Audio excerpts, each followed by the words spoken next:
വർഷങ്ങളുടെ കാത്തിരിപ്പിന് ശേഷം IVF-ലൂടെ നിങ്ങൾ പ്രഗ്നൻ്റ് ആയി. പക്ഷേ ഒരു ദിവസം പെട്ടെന്ന് നേരിയ രീതിയിൽ ബ്ലീഡിംഗ് കണ്ടാൽ നെഞ്ച് തകർന്നു പോകുന്ന ആ ഒരു അവസ്ഥ ആലോചിച്ചിട്ടുണ്ടോ?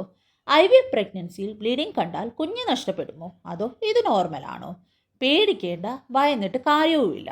IVF പ്രഗ്നൻസിയിൽ ബ്ലീഡിംഗ് ഉണ്ടാകാനുള്ള പ്രധാനപ്പെട്ട 4 കാരണങ്ങളാണ് നമ്മൾ ഇന്ന് പറയുന്നത്. ഇതിൽ ചിലത് തികച്ചും നോർമലാണ്. നിങ്ങളുടെ കുഞ്ഞിനെ സുരക്ഷിതമായി നിലനിർത്താൻ നിങ്ങൾ അറിഞ്ഞിരിക്കേണ്ട ആ കാര്യങ്ങൾ എന്തൊക്കെയാണെന്ന് നമുക്ക് ഡീറ്റെയിൽ ആയിട്ട് തന്നെ നോക്കാം. ഒന്നാമത്തെ കാരണം മരുന്നുകളുടെ സമയത്തിലോ ഡോസിലോ വരുന്ന മാറ്റങ്ങൾ. IVF പ്രഗ്നൻസിയിൽ ആദ്യ 8 ആഴ്ചകളിൽ പ്രൊജസ്ട്രോൺ ഹോർമോൺ സപ്പോർട്ട് വളരെ പ്രധാനമാണ്. നമ്മൾ കഴിക്കുന്ന ഗുളികകളോ വെക്കുന്ന മരുന്നുകളോ ഇഞ്ചക്ഷനോ 1 മണിക്കൂർ വൈകിയാൽ പോലും ശരീരത്തിലെ ഹോർമോൺ ലെവൽ പെട്ടെന്ന് താഴാം. ഇത് ബ്ലീഡിങ്ങിന് കാരണമാകാം. അതുകൊണ്ട് ഫോണിൽ അലാറം വെച്ച് തന്നെ മെഡിസിൻ കറക്റ്റ് ടൈമിൽ കറക്റ്റ് ഡോസിൽ എടുക്കാൻ ശ്രദ്ധിക്കുക. രണ്ടാമത്തെ കാരണം കുറച്ച് സങ്കടകരമാണ്. Unhealthy embryo. കാണാൻ നല്ലതാണെങ്കിലും 30 മുതൽ 40% വരെ എംബ്രിയോസിൽ ജനറ്റിക് അബ്നോർമാലിറ്റീസ് ഉണ്ടാകാം. ഇത്തരം എംബ്രിയോസ് പ്രകൃതി തന്നെ വളരാൻ അനുവദിക്കില്ല. അങ്ങനെ വരുമ്പോഴാണ് ബ്ലീഡിംഗ് ഉണ്ടാകുന്നത്. ഈ അവസ്ഥയിൽ നമ്മൾ എത്ര മരുന്ന് കുത്തിവെച്ചാലും എത്ര മരുന്ന് കഴിച്ചാലും ആ പ്രഗ്നൻസി മുന്നോട്ട് കൊണ്ടുപോകാൻ കഴിഞ്ഞെന്ന് വരില്ല. ഇനി മൂന്നാമത്തത് പ്ലാസന്റൽ സൈൻ. 10 മുതൽ 13 ആഴ്ചയ്ക്കുള്ളിൽ കുഞ്ഞ് വളർന്ന് ഗർഭപാത്രത്തിൽ പൂർണ്ണമായി ഇടം പിടിക്കുമ്പോൾ നേരിയ സ്പോട്ടിംഗ് വരാം. ഇതിൽ വേദനയോ കട്ടകളോ ഉണ്ടാകില്ല, പേടിക്കേണ്ടതില്ല. നാലാമത്തത് സബ് കൊറിയോണിക് ഹെമറേജ്. ഇത് കോമൺ ആണ്. അതായത് ഗർഭപാത്രത്തിന്റെ ചുവരുകളിൽ ചെറിയ രക്തക്കട്ടകൾ കൂടുന്നത്. സ്കാനിങ്ങിൽ ഇത് കാണാം. ഡോക്ടർ പറയുന്നത് പോലെ കൃത്യമായി റെസ്റ്റ് എടുത്താൽ ഇത് തനിയെ മാറിക്കോളും. പക്ഷേ ഇതിലെല്ലാം ഉപരിയായി നമ്മൾ തിരിച്ചറിയേണ്ട ഒരു വലിയ സത്യമുണ്ട്. ഡോക്ടർമാരുടെ അനുഭവത്തിൽ IVF പ്രഗ്നൻസിയിൽ ബ്ലീഡിംഗ് ഉണ്ടാകുന്ന 80% കേസുകളിലും കൃത്യമായി ഒരു കാരണവും കണ്ടെത്താൻ കഴിഞ്ഞിട്ടില്ല. അതെ, മുകളിൽ പറഞ്ഞ 4 പ്രശ്നങ്ങളും ഇല്ലാതെ തന്നെ പലർക്കും ബ്ലീഡിംഗ് ഉണ്ടാകാറുണ്ട്. ഏറ്റവും ആശ്വാസം നൽകുന്ന കാര്യം എന്തെന്ന് വെച്ചാൽ അത്തരം ഭൂരിഭാഗം കേസുകളിലും ഒരു കുഴപ്പവും ഇല്ലാതെ പൂർണ്ണ ആരോഗ്യമുള്ള ഒരു കുഞ്ഞിന് അവർ ജന്മം നൽകിയിട്ടുമുണ്ട്.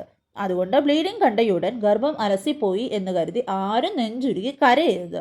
ഒരു IVF ക്ലിനിക്കിൽ നിന്ന് നിങ്ങൾ കൺസീവ് ചെയ്ത് ഡിസ്ചാർജ് ആയി വീട്ടിലേക്ക് പോകും മുൻപ് 3 കാര്യങ്ങൾ നിർബന്ധമായും ഡോക്ടറോട് ചോദിച്ച് മനസ്സിലാക്കണം.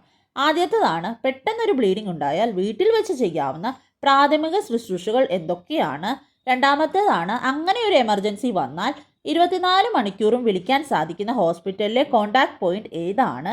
മൂന്നാമത്തത്, ഏത് തരത്തിലുള്ള ബ്ലീഡിംഗ് ആണ് അടിയന്തരമായി ഹോസ്പിറ്റലിൽ എത്തിക്കേണ്ട ലക്ഷണം. ഇത് 3 ചോദിച്ച് മനസ്സിലാക്കാതെ നിങ്ങൾ ആരും തന്നെ ക്ലിനിക്കിൽ നിന്ന് ഇറങ്ങാൻ പാടില്ല. ഇനി നിങ്ങളോട് ഒരു ചോദ്യം. നിങ്ങളിലോ നിങ്ങളുടെ സുഹൃത്തുക്കളിലോ ആർക്കെങ്കിലും IVF പ്രഗ്നൻസി സമയത്ത് ഇങ്ങനെ ബ്ലീഡിംഗ് അനുഭവപ്പെട്ടിട്ടുണ്ടോ? അന്ന് നിങ്ങളുടെ ഡോക്ടർ തന്ന ഒരു ഉപദേശം എന്തായിരുന്നു? അത് താഴെ കമൻറ്റായി രേഖപ്പെടുത്തൂ. നിങ്ങളുടെ ഒരു ചെറിയ അനുഭവം ഇപ്പോൾ ഭയന്നിരിക്കുന്ന മറ്റൊരമ്മയ്ക്ക് നൽകുന്ന ആത്മവിശ്വാസം ചെറുതായിരിക്കില്ല. അതുപോലെ IVF പ്രഗ്നൻസിക്ക് വേണ്ടിയിട്ടും IVF പ്രഗ്നൻ്റ് ആയി കഴിഞ്ഞിട്ട് വേണ്ടിയിട്ടും നമ്മൾ കഴിക്കുന്ന ഭക്ഷണ കാര്യങ്ങളിൽ വരുത്തേണ്ട മാറ്റങ്ങൾ എന്തൊക്കെയാണ്? ഇതിനെക്കുറിച്ച് ഒരു വിശദമായ വീഡിയോ അടുത്തതായി ചെയ്യണമെന്നുണ്ടോ?